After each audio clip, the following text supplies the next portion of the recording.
Thank you. Good day. We're here pre-recording this interview with Darius Barazandeh because Darius has a family life on the weekends. So we honor that with you, Darius.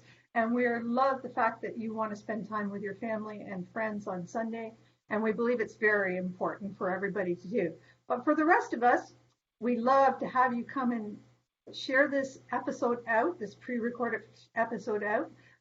For the people who share the most, we'll give away a session with, I think it's with Teresa this week. So yeah, let's do that. Yay, Teresa.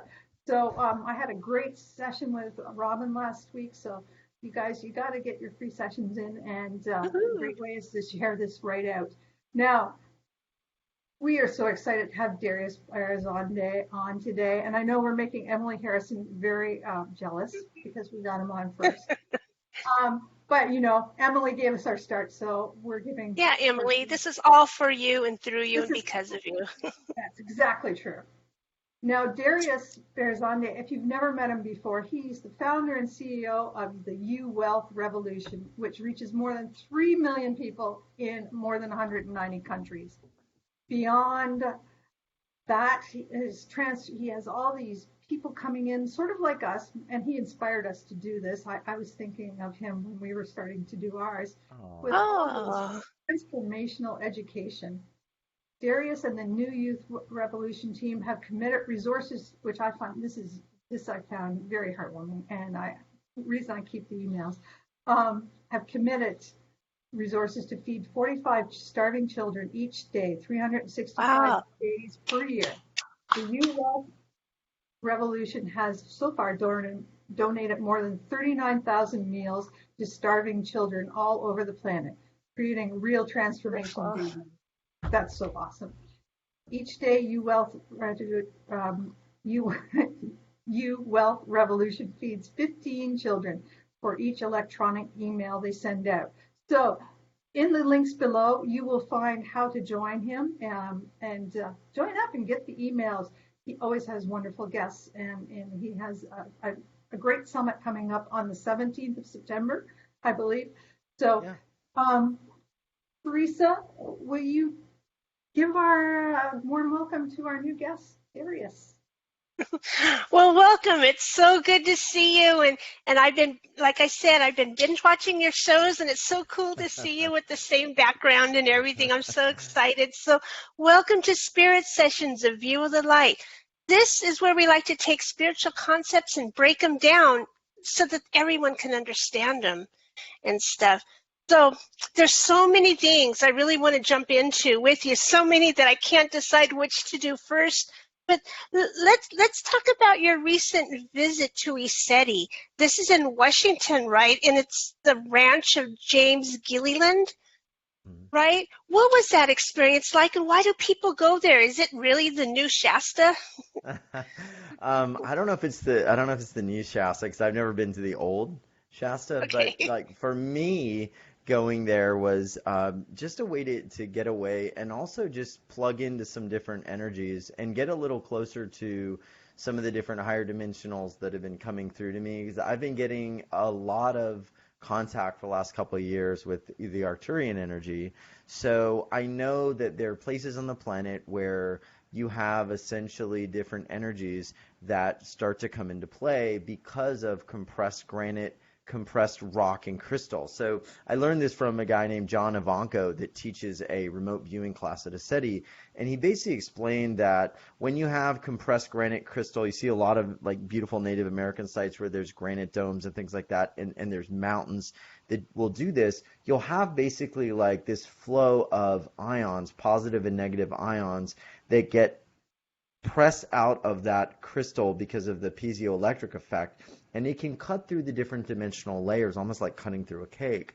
So ESETI basically is, in essence, like that, and that's what I felt going there. I mean, it was very much like we were all just kind of giddy and happy. I mean, almost like spiritually high being there. It's a very high vibrational place, really beautiful. And I went just to take a break and get closer to that, but also just to get close to some people in the UFO community and find out like what's really going on. What are they seeing as the big spiritual shift happening? How is that relating to some of the information on disclosure and contact? How is that connecting into the energy healing side? And then what are those people really thinking about their life? Because I got the sense that there's a lot of people in that community that are also in need of energetic healing and support. And I just thought it'd be very interesting to be there. So that's what I went, and I was not disappointed. I mean, it was a beautiful space. Everything that I thought I would experience there, I did. I had visitations from numerous beings. I had visitations from Ra. I had visitations from Arcturians, Palladians. I saw the 5D Earth. They showed me sort of like the wheel of all the different aspects of society, like how we would live, how we would produce for each other, how we would educate our kids, what industry might look like. I mean, it was really profound. I got to see, and I'll tell y'all something else real quick, because I saw the craft coming off of the mountain, like when we did the Skywatch. So we would, I mean, we all saw all kind of stuff. So we saw lights coming onto the mountain, and then we'd see the lights start flying off the mountain, and then you'd see these things up in the sky, and they would split into like 3 or 4 ships, and then they'd come back into one. And the interesting thing was we got used to seeing, or at least my eyes got used to seeing that layer of dimensionality where these things were all moving. It's almost like if you don't know what different wines taste like, and someone's like, here's a $5 bottle of wine, here's a $10,000 bottle of wine. If you don't know the difference, you might try both and be like, well, they're different, but I don't know which is better. But if someone shows you like what the bouquet is like, and is it dry, is it wet, and all these different things that I know nothing about, you'll begin to have that discernment. So when I was at SETI, like I started to get that discernment. And so when I came back here to Austin, I've seen like at least 3 to 4 UFOs. I saw one in mid-daylight driving home. I mean, just literally go across my line of sight. A metallic craft that was like wow. So yeah, I mean, it was awesome. It was awesome. Oh, that's cool. That's cool. So the way the rocks are is what you're saying. The way that the quartz and the granite and all that does it raise the people's vibration who goes there so that they can be high enough to see those dimensional things? Or does just seeing them awaken you? I think it's a little bit of both. Now, this was from a guy named John Ivanko who he did a remote viewing on the mountain and sort of looked at what was going on. And he said that in these sites like Sedona, where you have a lot of compressed quartz and crystal in these mountains, it basically creates this piezoelectric effect. So it lifts all the vibration. It's almost as if you're cutting through the dimensional veils and you're letting that more of that higher dimensional energy come through. And this is also why we see the skies moving, we see things happening, because you're seeing through the layers of the cake, and the layers of the cake are the different levels of reality. So it's just much easier in a place like that to see and experience and feel that, and also get that communication. Wow. No, I just wanted to ask you, can you just back up just 1 minute and tell us how you became Darius Barazandeh? We're evolution. Like, just give us your little backstory there, because Reader's Digest condensed version, because I know it's quite a long time. But just let our audience know how you came here, like from being a regular guy to being this superstar. Well, I'm still a regular guy. The kids are right over there. They're about to go to bed, and I could bring them in probably at any minute. I might. They'd probably walk all. Yeah. Well, if I hear them, we're family friendly. But yeah, I'm a dad. I mean, I was married once before, and and divorced. It didn't work out. But so I have a lot of the same stuff like everybody else. I go through the doubts. I go through the worries. Is this thing I'm doing gonna work? Is it gonna continue? I mean, so we all have that, and I don't want people to ever think that you don't have that because you had all these experiences. I mean, really, you're going to have it as a human being. It's just choosing, what are you going to really put your heart and energy into? Because there's always going to be that part of your mind that's going to gonna present that to you. For me, I chose this body. I chose my parents. I chose the life that I'm in, and I was always the kind of kid that was looking at the flowers. I was looking at the bugs. The kids were playing soccer. I'm off in the side of the field, like just trying to contemplate the universe and why stuff is the way it is. And I remember having to go to school one day, and I went to a parent-teacher conference, and my mom was there, and I was there, and the teacher said, "You're going to repeat kindergarten." Now, I was excited about it. I was like, this is great. I get to be with my teacher again, Miss Lamport, who I really loved. It was wonderful. I walk outside, and this boy comes up to me, and, he asks me what I'm doing, and I say, "Oh, I just found out I'm going to repeat kindergarten." So he stops, and he's a young kid. He doesn't have a filter. His first thing comes out of his mouth is, "You must be the stupidest kid in the world." And that's what I picked up. And my next 30 years, roughly, were trying to outrun that layer, that program, that thing that I took in. So it was, you live with that, and then at some point you say, okay, I'm going to show the world. And so that's kind of what happened as I started showing I could do well. So, I went to high school and changed things around my junior year. I got straight A's, did really well, then was like, I'm going to keep going. I'll get college and graduate with honors, and then went to law school and then got an MBA and then got married to the first person that it looked like that checked all the boxes that would, make everybody in my life feel like I had been successful. And then everything was sort of like built on this idea of chasing and outrunning the words of that kid at 7 years old.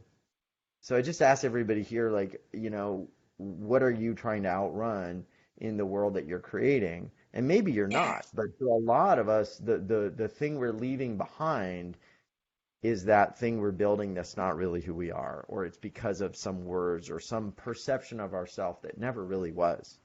And so for me, my big escape, it was never drugs or alcohol or anything like that. I was, always going to the gym and working out, but I would go ride motorcycles. And I would go ride dirt bikes off-road, and I would fix them up, and I'd get the biggest, most fastest ones you could get, and I would tinker with the engines, and then I'd go just push like crazy. And so it was one day, it was the end of July, 2008, I think it was, like the last day of July, and I was on this one stretch of field and road, and every time I just kept pushing harder and harder. It was a 5:30 on a Friday. I was going about 55, 60 miles an hour off-road, on grass and hills and terrain. I could smell the sweet summer air of the Texas wind. It was rushing through my helmet. I remember I was singing the song Sweet Emotion by Aerosmith. Oh, yeah. And somehow it was like I was stronger than the feelings, like I was actually, using that sweet emotion to win. And I remember thinking, I was like, I'm outrunning it. I'm going to outrun this just like everything else. I'm going to hold on. All I have to do is hold on tighter and push harder. And I came around this one section about 60 miles an hour, and I didn't realize that there was one point in a patch of really high grass, like 3 feet high, that would become the turning point of my life. And it's actually the reason I'm here today. And so I'm flying through this grass, and all of a sudden my front wheel hits something, and my hands get yanked off the grips. And I remember the feeling of shock, because for me, I was like, I'm the guy that can hold on to anything. Like, if the marriage is bad, I'm going to hold on. If I'm miserable as being an attorney or teaching the stuff I was teaching with the books I was writing on law and real estate, I'm going to hold on. I'm stronger than that. And I remember the feeling of shock, because it felt like something bigger than me, like the divine just ripped the grips like right from my hands. And it was very different this time. And I felt the voice in my head, like, just hold on, hold on, hold on. And then all of a sudden the song stopped. The voices in my head stopped. And I woke up and realized I was going 50 miles an hour. And I felt like fear and terror just like shoot through me in that minute. The bars jarred to one side. And, when that happens, like, that's when everything comes to a stop, because that wheel digs in. The front wheel dug to the ground. The bike rapidly started slowing down. I'm still going at the same speed, and I had like that slow motion accident thing happening where you're just like, what? The coyote in the anvil, yeah, going. Yeah, and something's really bad. And I just remember this huge feeling of fear and dread. like going over the handlebars, and it felt like forever. I could see that little boy inside of me. I could see myself alone on a soccer field at Camp Champions 1980 being made fun of. I could see my parents like in 2008 at that time like not being able to understand and being so heartbroken that they couldn't help me. And the worst thing was I felt like this huge feeling in my heart like I wasted it. I wasted this Oh, life because at that moment I'm like I'm going to die or I'm going to be something's going to be really messed up. And I remember just hurtling through the air. I felt this really deep sadness. And then I heard this crack and it took me out of the scene, and it was my arm. It was this arm. This forearm broke in half when it hit the ground and bent over backwards. And then the other arm, I shielded my neck. And the way I landed, the bike was compressing my chest. And it's kind of a long story, but oh, it was on my chest. I remember struggling for air. The throttle's like pinned wide open. The motor's right. screaming its guts out. And I could see like through the bottom of my eye, the back wheel was turning, and it was like burning through my riding pants. And the weird thing was like my legs were numb. I couldn't feel anything, and I was like so sad because I thought to myself, I couldn't find the answer. Like I'm gonna die, and I couldn't find the answer. It felt like this deep soul-sucking regret. And I feel like I like let all of these things like haunt me, and now I was physically going to be dealing with challenges because of this. So I just lay there, and I could just feel like the life force kind of moving out, my heart broken, I'm just in pain, my arms like bent over, I'm just jacked up. And I remember seeing one thing, and I saw this really beautiful Texas oak tree. It was a post oak just out in the field. It had this beautiful green canopy of leaves, and it was like summer, which in Texas, like most of the oak trees, their leaves, they're kind of like a olive green. They're just really kind of not that, looking good. And this one was just like really bright green, and it just glowed in this effervescence of the late afternoon sky, like fluorescent green. And I felt like I just was having trouble breathing, even though I was seeing that it's like my life force was going. And then I saw this red bird land on a branch. And I thought, like, that's just weird. I'd never seen a red bird land out there. And I'm just kind of looking at this. And as soon as I looked at it, it flew away. But behind it, I could see like a structure. It was like a glass shape. It looked like floating geometry. And it was just this clear glass. And I remember thinking, like, that is like, what in the world am I seeing? This is all happening like in the span of like 10 seconds. Right. And then as that bird left and I saw the structure, I felt this glow of light come through it. Like I felt this warm glow of self-love, this Oh, understanding, and like almost this like order to everything, like the order. And I got that word, and I was like, I don't know what's gonna happen to my arm, but I'm gonna be okay. And I felt my energy come back in my legs. I took me like 10 minutes to get up. I got up. They took me, and I remember I picked up my hand, and you don't think about it when your arm's broken because like, it's all one piece. And so this was like, wah, and I remember picking up my hand going, oh, this is really heavy because it was just like dead weight. So wow. they took me to the hospital, and that was it. But that was what really kind of broke open and made me realize like, okay, there's something more. And if I don't spend my life now trying to find that, and at some Right. level, there've got to be other people who are looking for what we really are about. I'm not going to be here. I'm going to destroy myself, and I don't want to do that. I'm worth more than that. Everyone here is worth more than that. Yeah. Yes. And then Wow. the whole idea of That's believing that incredible. came from that.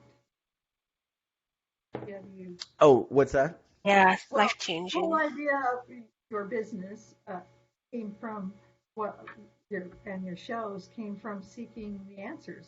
That's kind of what. Yeah, because the idea of you wealth and the idea of a transformational experience at the time, from what I remember in the Telesummit community or just in the any sort of teaching, it was all about, at least from what I remember in my exposure, and I'm sure there were people doing it, but it was all about, we're going to teach you some stuff, like we're going to tell you what to do. But it was very rare that I would find transformational experiences being shared openly, or where people had just on regular type of shows, ability to experience something that was not just a meditation, but like a multi-dimensional sort of activation. It was going like way into almost like an energy transmission, right? So I thought, that's what started to awaken me. I had some experiences in that years before that were very profound, where I felt 7th and 11th dimensional energies. And I thought, it still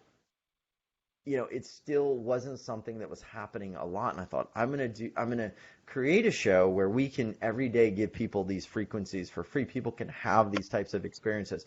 They don't have to crack themselves wide open, on a motorcycle and try to chase away those things that are holding them back. They can just listen and they can be in that space. And so that's really how You Wealth Revolution was born. And the other idea was the name, which really is about the inner wealth or the inner well-being, was that I had looked for everything outside of me to bring in some form of well-being and happiness, and it nearly destroyed me. And so it's all been inside of us, each and every one of us, every person here, and that inner well-being is what I call the You Wealth. And if we find that, if we seek that first, then we can create anything we really want in the outer world, because it all is being created from within us anyway. So we have to change the definition of wealth to being, within each of us, and that's where we begin. Like awakening, like you have a title of one of your audios that you give away free when you join your Awakening Your Soul Joy. And I that's I love listening to the CPG music, and I use it all the time. Actually, I even play it to my water at home. Yeah. So I change my water, and so everything I cook with and drink has that frequency in the water, because the water remembers that. That's something I've learned. But yeah, I love the Awakening Your Soul Joy, and I think that's like sort of what your mission is, isn't it? Awakening everyone's soul joy. Yeah, and that's the gift that we have this season for free. And this idea of soul joy came to me in the experiences I had before the motorcycle accident. And this is the catch sometimes with awakening experiences, is sometimes, very often, even James says this, like you come to a SETI, you have 3 days where you're just really blissed out, or maybe 2 days, and then you start feeling your shadows come in, or you start feeling just your stuff, he'll say like your stuff comes up, right? And you're like, why am I getting so angry? So I had kind of that big stuff come up thing after my awakening experiences years before. I had gone to a hypnotist. I became a clinical hypnotist because I wanted to really understand metaphysics and all the things happening and how we access that. But I had gotten some sessions done from a lady named Kathy. I can't remember her last name, but she was phenomenal.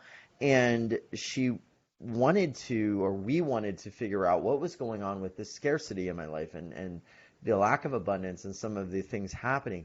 So we did just a therapeutic session. We didn't have the intention of going into a past life. I mean, it wasn't like, let's do a past life regression. It was, let's just get to the root of where this is in your consciousness field, in your soul memory. Like, where is it? Let's open up that scene. Let's find it.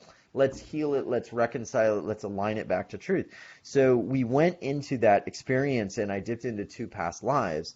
Now, what was interesting about them is they were absolutely as real as being on this video chat call with y'all. It was amazing. One of them was in Babylon, and they weren't happy times. I mean, they were the last day of my life, which is just the way Kathy wanted to do it. So you're probably about 20, right? You weren't very old. Interestingly, in the Babylonian life, I was really old because I had a lot of wealth, which leads me to believe I probably had better care and a more I don't know if you'd say pampered life, but I had more of an ability to choose different aspects of my life. Probably kept me alive longer. But I was in this bedchamber in this kind of like palatial type of estate building, dying, and I was in this marble floored room. I could see the bedpost canopies and the sheets, and I could see it was like early morning and the wind was blowing in. I remember looking down at my legs, and they were just bone thin, like just 2 emaciated like skeletons. And I remember the sheets clinging to it, and I was all alone. I didn't have anybody. And what I never will forget is the soul-sucking sorrow, the sadness, the deep, like just wrenching pain and the regret, and that moment of that last moment of life, and just being so desperately alone. And then Kathy said, okay, now you're feeling it, and she tapped my third eye and she said, okay, now you're leaving. You've left this body. You've passed. And so I remember in that moment shooting out of the crown and almost just like hyperspeed, like in the old Buck Rogers show, bypassing the fifth dimensional spectrum, bypassing the soul family and all of the reunification to the different members of our soul group and all of that, and none of that. I went straight into what some people call the bliss field or the blue zone. I say it might have been eighth, ninth dimension. I don't really know, to be honest, but what I do know is that I went from the most horrific, like soul-sucking, saddening experience to just immense joy, to my being like this singular pixelated consciousness in this dying, emaciated, old, well-to-do guy that had no family around him or anything, to being this infinite, cosmic, connected being aligned with everything. And so the way I explain it is I felt that I was everything, but I was nothing. I was connected to everything, but I needed nothing. I remember thinking, oh, where's my parents? And then I realized, oh, they are me. So I was beyond the level of differentiation of different Wow. souls. I was all of those souls. Oh, And I so cool. remember it was so cool. And I remember feeling like this feeling of like, now here's the thing, joy, like excitement. It was like a kid on Christmas Day, but times a million. I remember like, Oh, it's like, wow, it feels like my stomach is just so full of excitement and joy. The joy of creation, the joy of just the ever expanding universe. Like I was in that field. Um, so if that wasn't enough, I was like, wow, I don't want to leave here. And then we went to the other life. And then this was a life of being very poor and being a very small person, a diminutive person in Norfolk, Virginia, late 1880s, being probably like 3.5, 4 feet tall in a time like that. You probably couldn't work very effectively, or they may not be jobs for you. You might have been, discriminated against. So I was a homeless person. And I remember walking on the cobblestone streets and seeing the wagon wheels of the carriages being like taller than me. And I remember seeing the men and women walking with the late 1800s garb, and the men holding the women, with the arm to the side, and they're walking. And I remember like coming up to like the woman's like, like her chest, like I'm definitely like small, almost like, but I wasn't a child. So I froze one night. So lovely, Kathy takes me to the freezing night where I die. I'm like, gee, thanks, Kathy. I mean, wasn't there some lesson I could learn? But that was where I was storing the trauma the most, was because in that experience, like it was so traumatic, like it was, I guess, most embedded in my field. And so she needed to work with that most poignant energy. And then shot through the crown again and went back into that space. And I was like, wow, this is exactly the same. I'm like, we just go, right, we go to these spaces when we die. I was like, wow. So I stayed up the whole night. Wrote down pages and pages of notes. I was never afraid of dying again. I was actually like, wow, I could actually, look forward to going back to that place. It was amazing.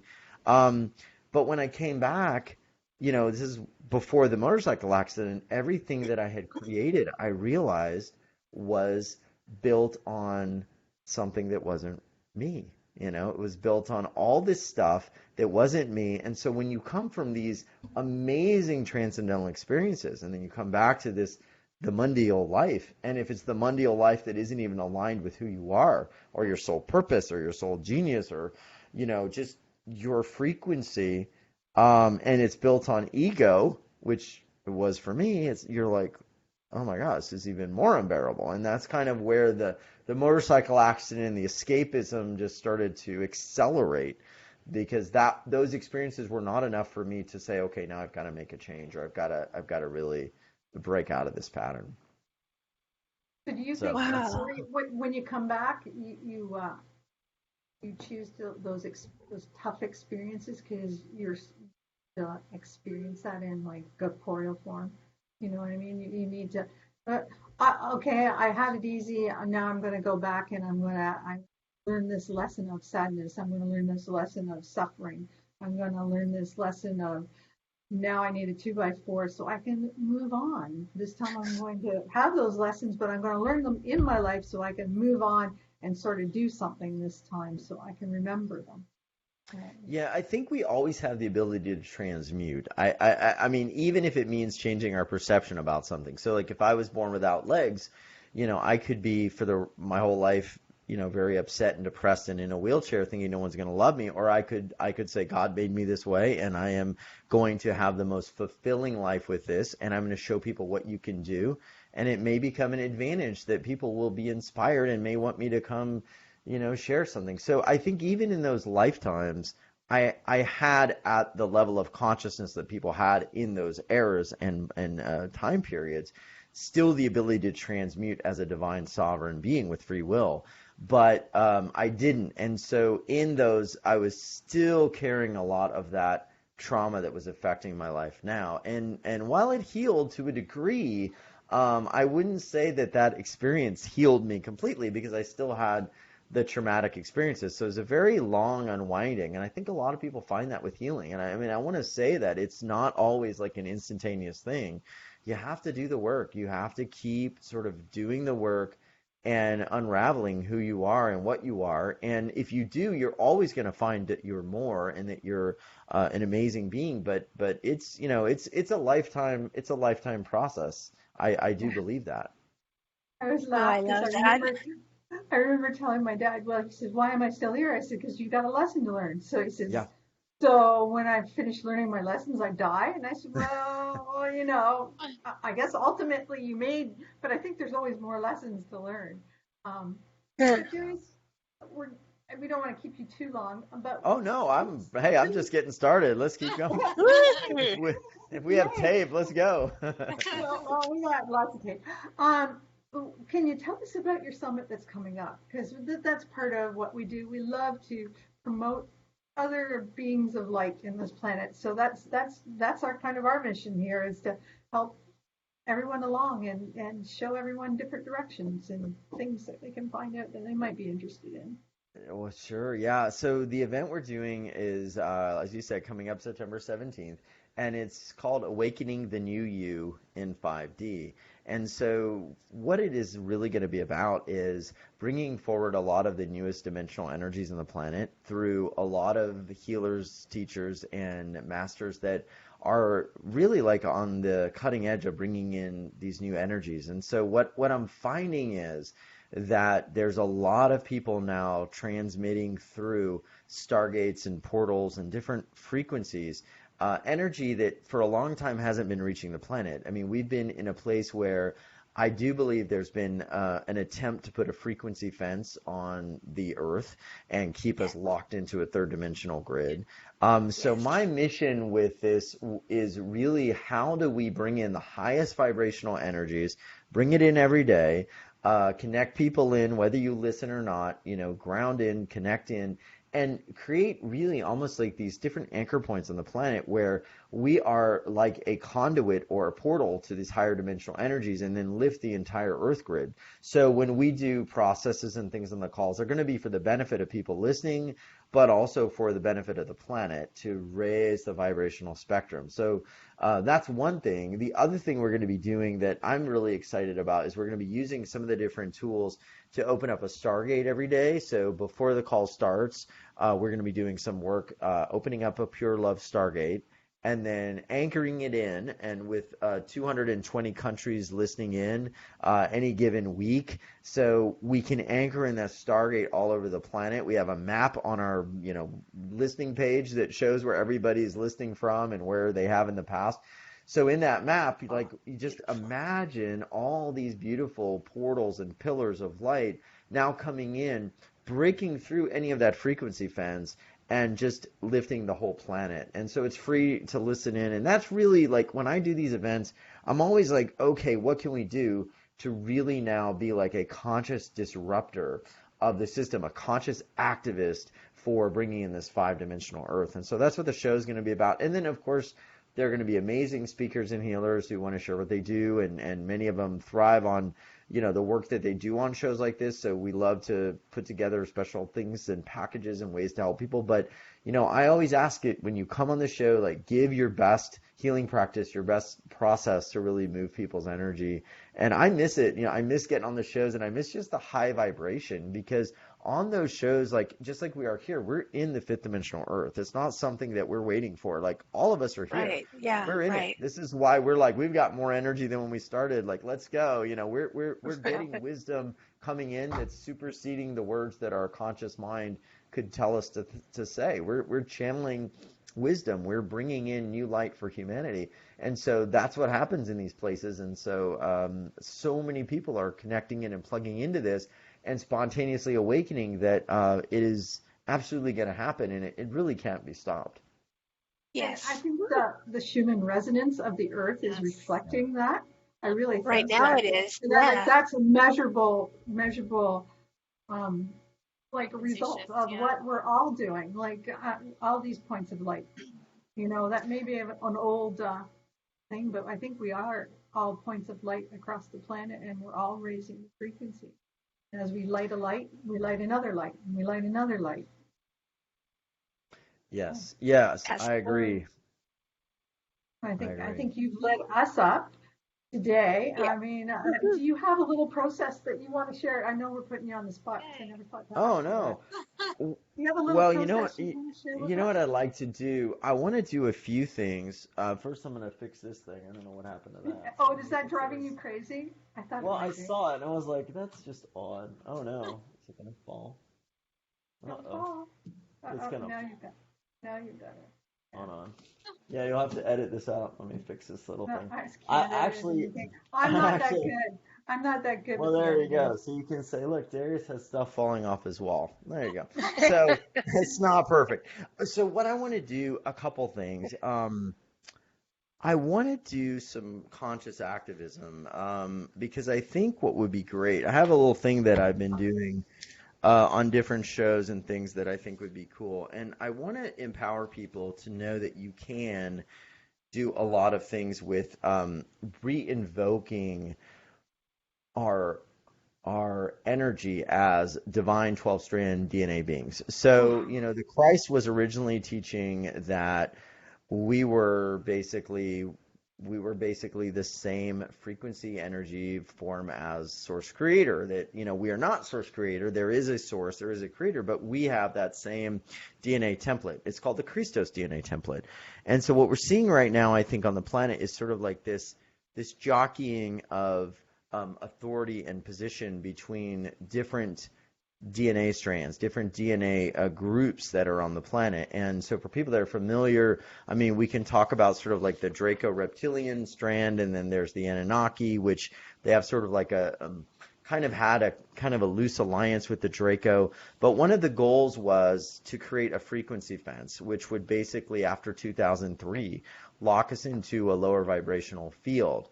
And so one of the things that started happening is this started to get broken up. This started to not hold, and they're still at it. Now, one of the things I think that's going to really change is the re-invocation of karma. So, we were talking before the call about how we see things in movies and we see all of these interesting things that we don't like, and we're like, why do they put that in there? And at some level, some of these elements that want to control the planet, they're putting these things in there so they almost become commonplace in our consciousness, and we almost acquiesce to it. Oh, it's natural, in Monsters, Inc. that, monsters want to scare kids and they feed off the energy. Right. And it becomes it's like it becomes this normal thing. And so, but what we can do, though, is we can begin to take that power away. And so what I want to do is a revocation statement. So if anybody's here and you're just like hearing this and you're like, yeah, but wait, my life is not going well. I want to fix my life. I don't want to save the planet. The thing is that when we begin to move more and more into the fifth dimensional earth, a lot of the things that we're dealing with right now that seem like they're so insurmountable, that are making people's lives really challenging, they're going to shift. They're going to go away. The shadow elements are going to fall away. The elements of the shadow in ourselves is going to fall away. some of that control and that energy that locks us down. It's going to be, the field is going to be weaker. So we're going to find that they are solutions, they are connections to people, they are technologies and things that we can't even imagine right now. We're going to say, I can't believe it was so hard for us to fix that one problem on the planet. We can do this instantaneously. We're going to get into a connection psychically and telepathically with every living thing on the planet. We're going to look at grass and we're going to see, like I saw that tree, this amazing translucence and color and frequency. We're going to see through things. So the more that we can begin to bring in that fifth dimensional earth, the more this is going to happen. So what I want to do is I will do this. I'll tell you all the story. I'll tell you the chemtrail story, which is kind of the background how all this started. So there's a video I did on YouTube, which is kind of funny because I got a little upset, and I'm a really all about like being calm and not being in the ego. But there's times that spiritual, beings, we're gonna get like Jesus, and we're gonna overturn in the temple the tables and things, and we're gonna be like, you know what? What does Jordan Sather say? Do no harm, but take no shit. So I'm driving, and all of a sudden I see these plumes coming out of these planes, and the day before was like perfectly sunny. There was absolutely nothing going on. It was like complete crisp sky.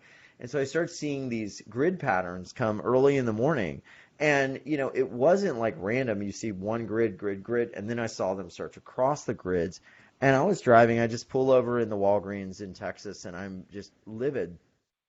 And I say this: I hereby revoke consent for anyone to violate my natural divine sovereign right and order. I declare any such acts of weather modification, manipulation, or control to be a violation of natural and karmic law, and I hereby revoke any express implied consent for any weather modification program. Any act that affects our weather meteorological cycle, etc., I hereby invoke the full weight of karma across all space-time dimensions for all beings involved in such acts, practices, and schemes, effective immediately, and so it is.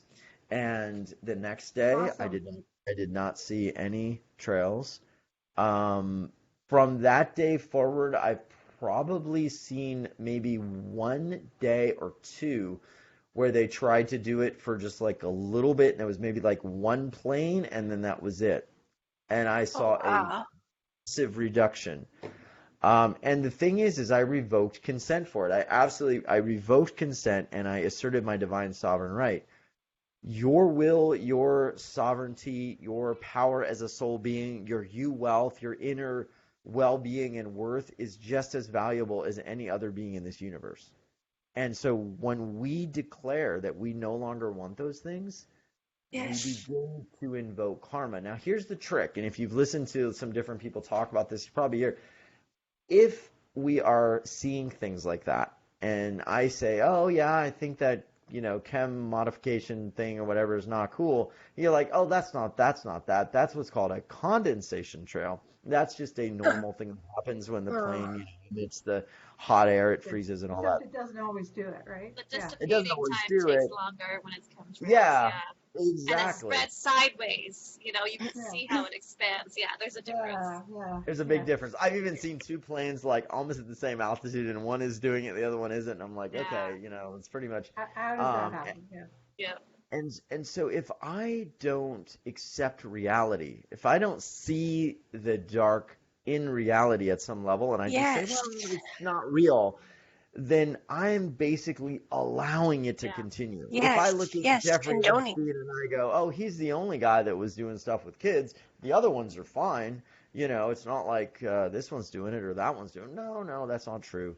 Well, then I allow them to continually act without karmic weight having its effect. And karma is the universal balancer of the universe. So we have to, at some level, say, okay, I don't know if it's true. I don't have all the facts. But whether it's true or not, I hereby revoke consent. I hereby invoke full karmic weight. If anyone throughout all space and time does anything to harm a child in that way, I do not consent as a sovereign being who shares this universal space, and I invoke full karmic weight on that individual. If masses of people do that, or one person does it, you begin to shift the karmic weight. And this is one thing, if you listen to David Wilcock, he talked about this on Collective Evolution, that one of the reasons that the work of Albert Pike, who was a very high-level Freemason, was on display in the museum, the Natural Museum in Britain, until 1977, he had the plan for 3 world wars in a letter that he wrote to somebody named Manzini. They had it in a book actually on public display, and you can look it up, where they had talked about 3 world wars to basically bring in a new world order which would destroy people's faith in any sort of god or source and would bring in a worldwide Luciferian religion because people would be so devastated from the war. So when you see that and you go, oh, well, that was just some crazy guy thinking all this stuff. It's not real. Yeah. Or, it's all love and light. Let's not get negative. We don't want to attract that. Well, you allow those things to continue. So we have to look at the dark and we have to stand there and say, no, I revoke consent. You want to do 3 world wars? Nope. My sovereignty, just as powerful as yours. I say no, full weight of karma, that anybody that's going to bring that into our world. So when we do that, we start now invoking karma on these beings. And so I think what we're seeing now, or at least we need to start seeing happen again, and I hope it's happening. I don't have all the inside information, but I think that karma, the wheel of karma started to turn. You start seeing a lot of people start to look a lot older, they start getting sick, these people doing bad things, and you also started seeing a lot of things starting to turn. And I'm not sure if that's slowed down or not, but I do think we can invoke that karma. So what I want to do, sorry for the long story. No, I want that. I want to write that down. Well, we'll And it's perfect timing. Email us a copy to us, and we'll put it out for our Yeah. For sure. Yeah, I because will. I have I'll this email amazing daily practice that I do, and I ask for the fall of everything harming the earth, harming the people, harming the animals and the plants, and I ask for all this. But man, yours is way better. I want yours. It's more Well, commanding. this is good. Well, yeah, I'm a lawyer, right? So I said, like, I told somebody, I was like, well, I used to focus on man-made law, human-made law, women-made law, whatever you want to say, and now I'm working in the area of divine law, Universal. and universal law, exactly. Yeah, right It's on. coming back in. So we've had these imbalances where they've been able to sort of escape universal law by telegraphing it, and we're like, oh, that's not real, and then it's like, okay. Closing. So in essence, you acquiesce. You're like, oh, that's not real. Oh, there's nothing bad in the vaccines. That's totally fine. Oh, We'll take everything, you want us to take. It's your body. It's not mine. Really? Okay. You can. So all that stuff, it's like, no, if you're doing that, look, at the bare minimum, we're going to revoke consent for anybody that knowingly harms any other living being. And if you are, guess what? Now we're going to see probably lawsuits open up. We're going to see things happen where that karmic justice begins to now come into the 3rd dimension. So I want to read this one, and if everybody, who's watching this, if you want to follow along and, use your own divine wisdom. If it doesn't feel right to you, don't do it. But this is something I'll share with everybody as well, so you can put it on the page or wherever. And it says something like this. You can just put your hand on your heart or whatever feels right to you. I hereby absolutely revoke all consent, known or unknown, express or implied, in this dimension and all other dimensions for any such acts that are in contravention and violation to my divine right, sovereignty, and universal law. I effectuate this through all space, timelines, and dimensional realities. I hereby invoke the full weight of karma across all space-time dimensions for all beings involved in such acts, practices, and schemes, effective immediately, and so it is. I love that. Ooh. I love that. Oh, yeah, Very, just like, imagine. you feel the weight lifting, it's like whenever you feel it, the shift. That's cool. Yeah. Manipulative this beings, will be lower good. 4D beings, and now we say, my divine right sovereignty, you touch it, you are going to face karmic repercussions. You may go back to the central sun, you may see it all fall away. No. And we take our energy back from a lot of these control system matrices and belief systems and morphogenetic fields and all of these different things that are draining our energy, right? We've got to be this way. We've got to be that way. We've got to have this. We've got to have that. If we're not, a celebrity, then we don't have any worth and all this junk. We take all of that back and we bring it into ourselves. And that's how we begin, I think, to shift the entire system. And that's what I would call spiritual activism. And I'll go even farther because we can also, have you ever heard of the work of Raymond Grace? Raymond Grace? No? No. Okay. You gotta check out Raymond Grace. Okay, so Okay, he's I'm a gonna write guy. that down.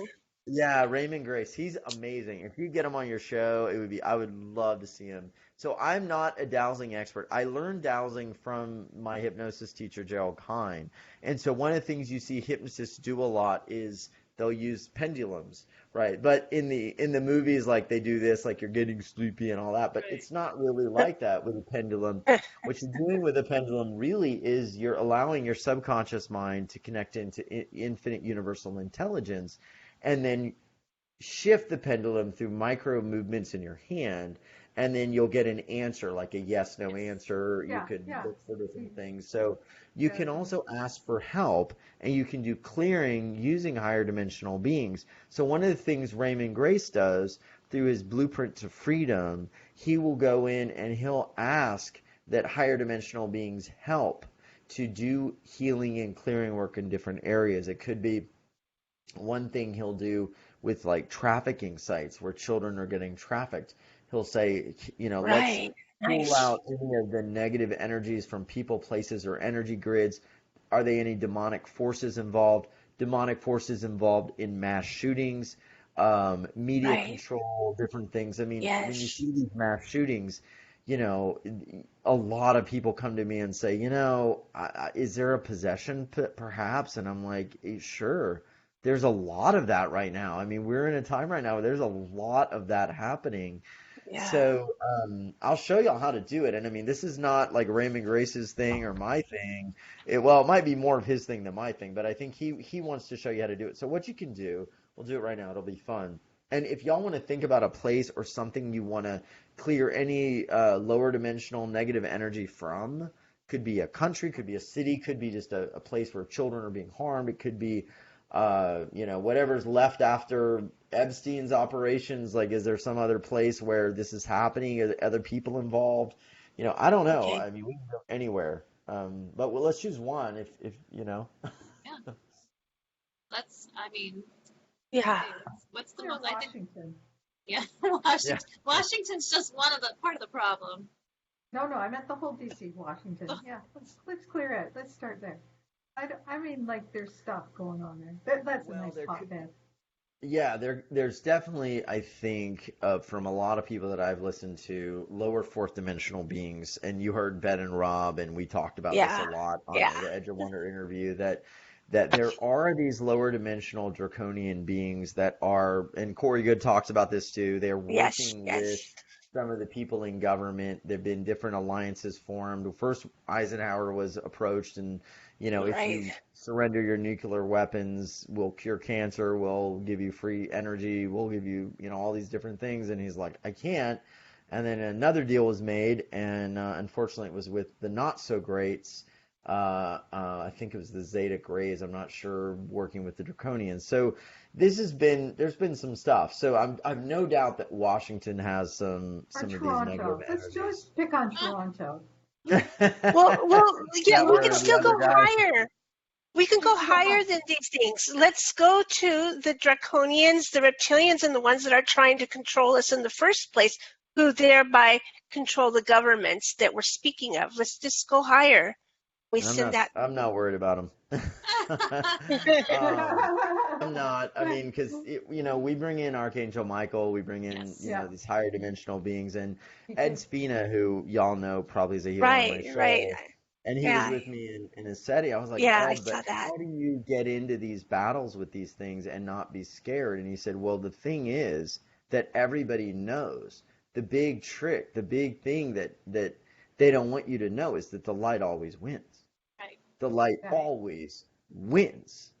And so we Yes. forget that, and then we're just like, oh, well, it's like, no, they know that, Yeah. and they're scared shitless. And so if they can keep us in fear, then we forget it, and we're like, oh Right. yeah, they're. But We the light forget to always even wins. call in Archangel Michael and Archangel Raphael and Yeah. You the know, rest I of mean, the team. the things that we don't know that's going on, but like when the whole, we talked about this before, Ron and Teresa and I, but when that whole missile attack happened on Hawaii, like a year and a half ago or something, and everybody in Hawaii was getting messages and every Yep. 45 minutes of fear. These people are panicking that they're about to die, and then they're like, oops, that was a mistake. There was intel that came through that it was actually the Pleiadians who stopped the missile. They didn't Yeah. allow it. They won't Yeah. allow us to engage in that kind of warfare anymore. So they stopped it, Wow. right? And then there was more intel that came in that at the same time, there was another missile that had been sent out, I think, to Japan or something like that. I think it was Japan. I think it was Japan, and that also disappeared, you know? Yeah. So we have a lot of support, a lot of help that is keeping us, you know, moving in our missions, moving in that ascension, you know? So, yeah, the light's going to win. It's happening Light's every gonna day. win. Yeah. Yeah, and The light all has that fear of won. Yeah. The light, light yeah, is the one. light has won. Let's just Yeah. put it, the light has won. We're Yeah. just slow taking up the rest. And I think that's part of Well, it. we're Well, still giving our energy to fear, you know? We're still well, believing that that's fear is true. real. Because of You all, know you how know, they, the mass shootings, I heard it like that there's like the programming of was it the voice of God or something that they're doing to hmm program these people to send them in Yeah, I've heard as, that. you know, mindless slaves to do the dirty work for them. But it's really just that if we can vibrate, you know, above that, we're not Yeah. affected anymore, you know? Yeah. So, Yeah, and it's kind of like, they say when a star, you see the light from a star, it's like, hundreds of thousands of years because it takes so long for the light to reach us. It's almost like possible maybe that's what's happening. Like the light's already right, won, the right, light's already here. It's just we are not realizing it, so we're holding some of these vestigial grids in place. And then it's very easy through these traumatic events and these real shootings. I don't think they're not phony. I mean, people are dying. It's horrible. We go Yes. back into fear, and then we reinstall those grids. It's like getting hypnosis work done, right? You clear out a subconscious belief, but you have free will. You can go back and you can all of a sudden be angry again. You can go back to those morphogenetic fields and create those connections, create those neural pathways where you start to feel all those old feelings again. It may not be as automatic, but you can choose. But let's say you had a really bad event happen, or you had something happen on the Earth grid that was really traumatic, and then you reactivate all of that ancestral karma and DNA fear that's been passed down through the generations. And I think that's a little bit of what happens with these mass events. I mean, whether they're planned or not, it's like we get back into that fear grid, and then Right. a lot of that progress starts to slow down. I mean, it's almost like it was weird. I mean, we'll do the clearing, but like I remember we were all at a SETI. We're all in the Skywatch field, and we had an amazing day. It was gorgeous. I had Ken Rolla, who's an amazing inventor, next to me. James was off the side. Ben and Rob were around over there. Jordan was somewhere hanging around. Corey Good everybody was around there, and all these other beautiful people. And all of a sudden, some guy stands up, and he's like, Jeffrey Epstein just got arrested. And Oh, everybody in that Skywatch field, we broke down. We started crying. We started clapping. We started cheering. We could feel this giant crack in the wow. draconian Oh, grid, in the dark grid on the planet. It was like, oh my God, and we're here. This is the crack. This is the capstone falling away. And I don't know what happened after that. Like, I mean, obviously we know something happened one way or the other with him, but I mean, I think after that, I feel like there was a lot of collective people just like, oh my God, how did they let that guy, be taken out when he had so much information? And I think collectively we all just sort of like our hearts sort of broke for the possibility of this truth coming out. And so it's like we can kind of, and we have to guard against that, but we can kind of lose that momentum and be like, oh God, what in the world, what are they thinking? Why didn't they transfer that guy to Gitmo and have like, people, why is he in municipal jail? And so it's like we can have these huge openings, and then we can go back to that suffering grid, and we can re-invoke this this darker grid. So, we want to keep clearing the grids as much as possible, I guess is my point. Yeah. Yes. From what I understand, he was actually moved. He didn't die. He was moved so that he couldn't be reached from the people who were trying to silence him. So they're getting information. All the disclosure's still coming. I hope so. Yeah, I mean, I hope so. I'm like, I'm just kind of 50-50. I don't know, but I hope so. Yeah, I really do. I really do. Okay, so let's do this, and we'll do this. We'll do this as a dedication to Raymond Grace and his work. So what he teaches to do, and this is called the Raymond Grace Blueprint to Freedom. You can find it on YouTube. So we're going to basically ask, can we get help from higher dimensional helpers? He calls them spirit doctors, I believe, to actually clear any negative spaces and places in the fourth dimensional grid that are affecting the earth at large. Can we call in higher dimensionals, all of the higher spiritual army, and all of the higher dimensional beings? And so basically, if we go counterclockwise, it's a yes. And if we go clockwise, it's a no. So we're going counterclockwise immediately, so they're ready to go. So we're getting a yes. So what we're going to do, let me take a look at this. All right, so we're going to ask right now, in the 4D universe, lower 4D, where a lot of this stuff is, can we ask these spirit helpers and any other beings that are necessary for this big task to remove any of these dark demonic forces, draconian forces, anything not of the higher light vibration in that lower fourth dimensional energy, take them to the proper dimension and lock them up so they can't do any harm. And so we got a yes, and so now you're going to see it just starts moving. Just going counterclockwise, it's really moving here. Yeah. There it goes. So we're just going to let it run. That's it. So I'm just going to talk, and it's going to run, and you might see my hand twitch every once in a while. I mean, you get a message from the superconscious that goes to the subconscious. These are very minute movements, and so when it's done, it'll stop moving. And so now we've just invoked those higher beings to help. We've set the intention as sovereigns. We've made the declaration that these things exist, these things are real, we understand it, we revoke consent for it, we don't want it, and now we're going to ask them to do the work. And once we do that, we're not intertwining our karma with theirs, we're actually asking for help. They can't intervene without us asking. And that's the thing, is like we have to begin to ask because they don't want to intertwine their karma. But once we ask, then it's okay. We have divine sovereign free will. So that's running, and we'll just let it keep running here. All right, mine stopped. Like I've said, even our guardian angels can't help us unless we ask them to. Even though they want to, they're just like sitting over our shoulders going, come on, ask. So, and we don't ask. So start asking because they like their jobs. Yeah. Yeah. I always say operators are standing by. Yeah.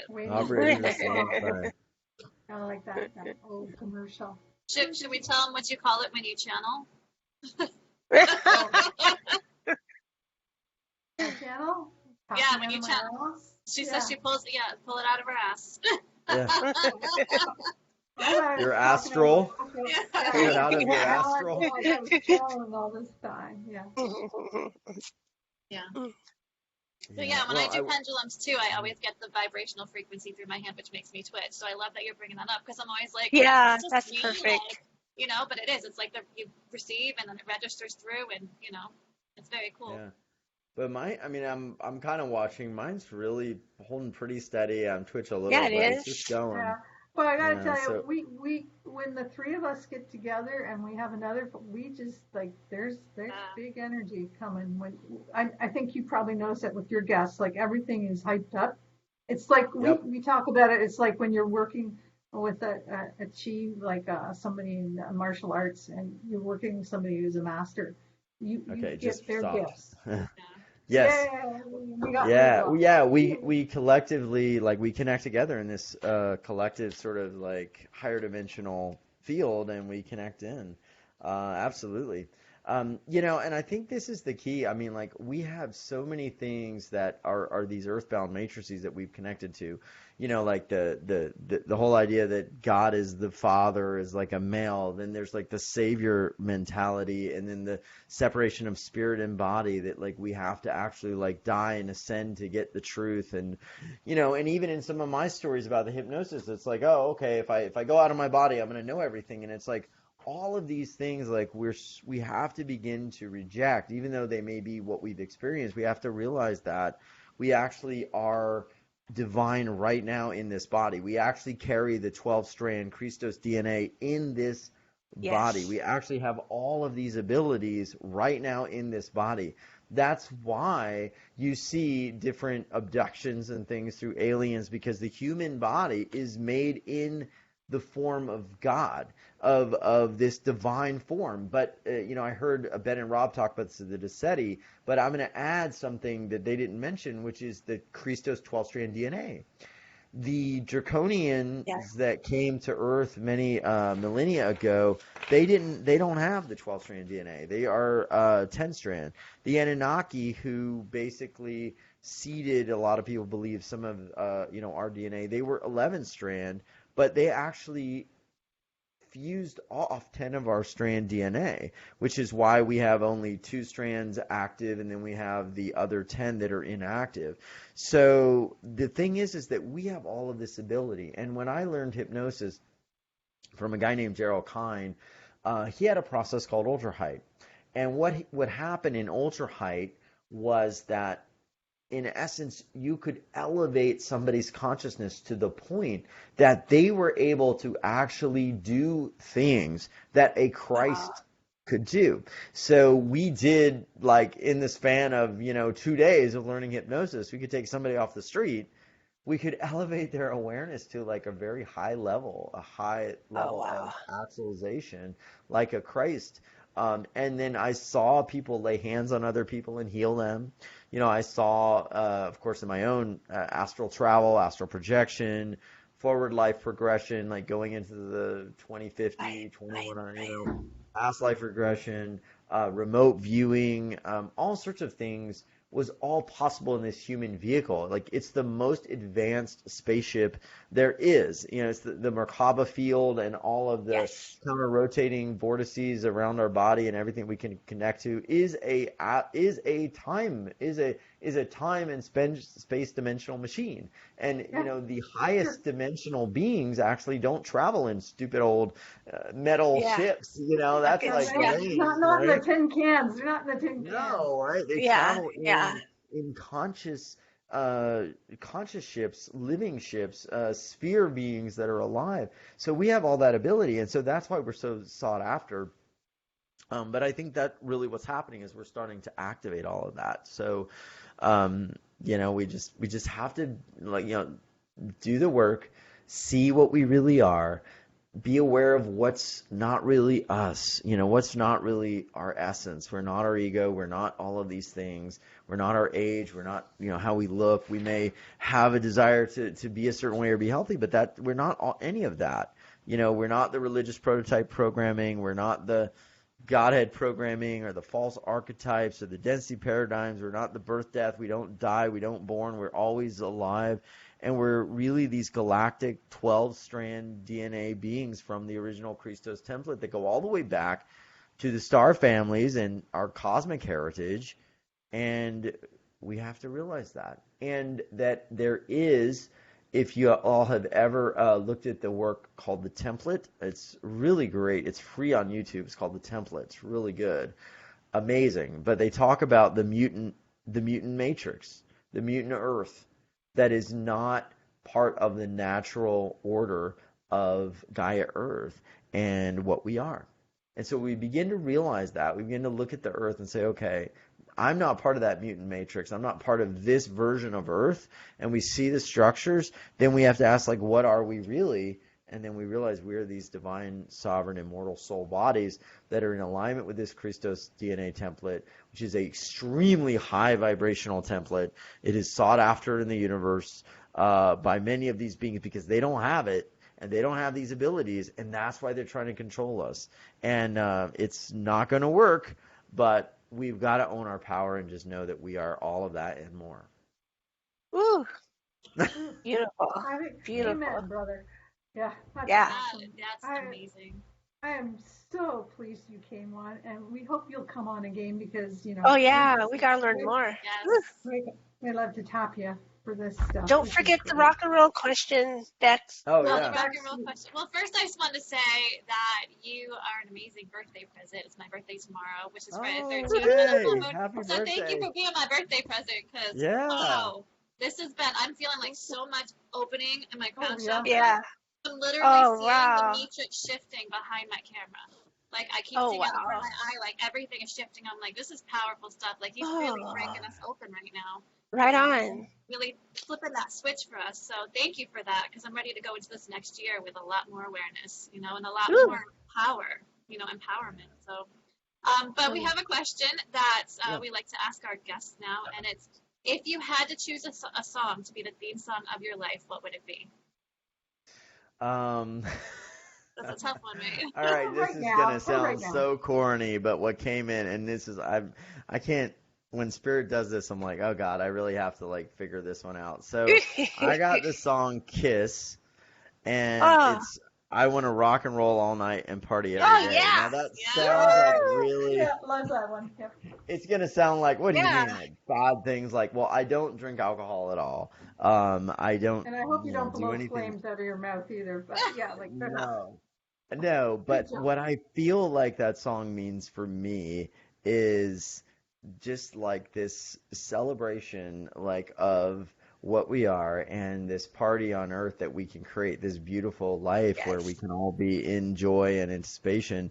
And, like in a rock and roll concert, everybody's in this high vibe. I mean, like good, happy rock and roll, not like dark stuff. But I mean, like that song was very, happy and sort of so yeah, that's the song I got. Like I would love for everybody to just be living on earth like this is a party and make it a beautiful 5D ascended earth. So yeah.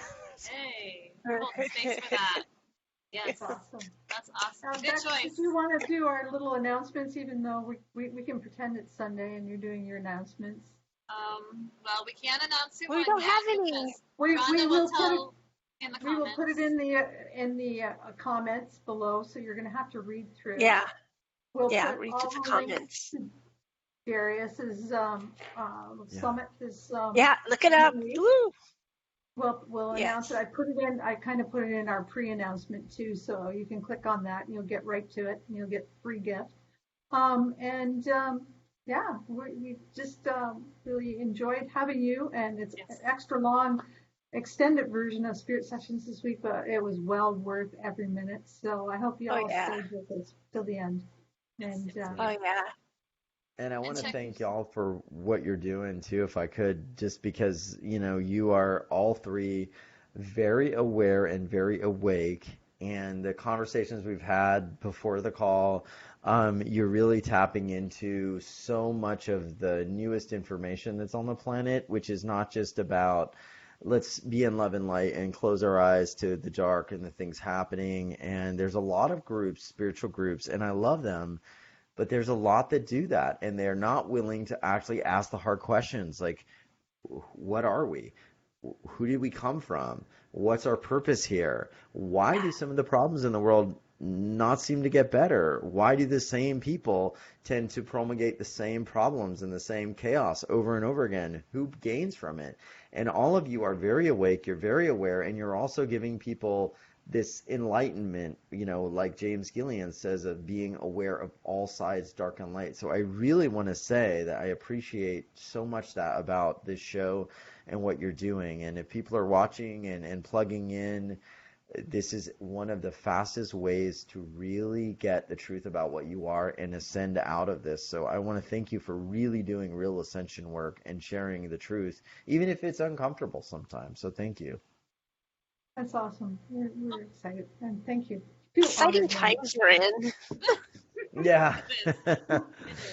Well, thank you. I'm ready. Let's go. And we'll have you back again. Absolutely. I'd love to. Expect to hear from us. Thanks. Bye, everyone, and see you next week. With Terry Namaste. With Terry Anderson. Have a blessed week. Thanks. Bye-bye.